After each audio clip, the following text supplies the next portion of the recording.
یہ جو وقف ایکٹ 2025 ہے یہ مذہب کے معاملات میں مذہبی حقوق میں مداخلت ہے. یہ وقف ایکٹ مسلم مخالف ہے. یہ وقف ایکٹ اینٹی ڈیموکریٹک ہے.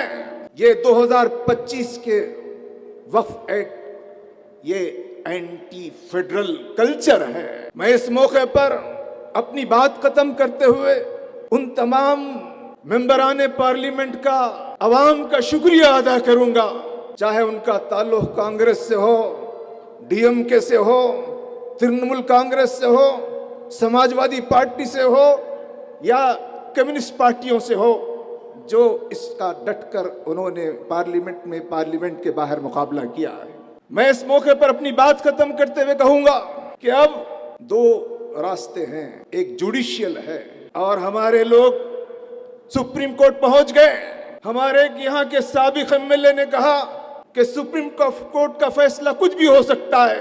میں آپ سے پوچھنا چاہتا ہوں کہ ہم کو دستور ماننا ہے، ہم آئین کے مطابق رہیں گے.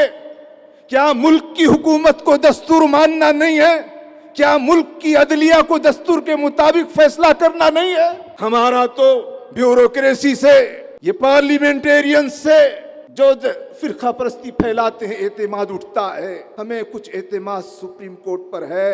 میں اس موقع پر لیکن اس اعتماد کو باقی رکھنا بھی تو ان کی ذمہ داری ہے. دوسرا راستہ یہ جدوجہد کا راستہ ہے جس کو بورڈ نے شروع کیا ہے. اس جدوجہد کو آخری مرحلے تک لے جانا ہے. ہمارے ذمہ داروں نے کہا کہ یہ غیر قانونی ہے، غیر دستوری ہے، اس کو حکومت واپس لے ورنہ یہ عوامی جدوجہد جہری رہے گی. حکومت کو واپس ہونا پڑے گا انشاءاللہ. جزاک اللہ. السلام علیکم.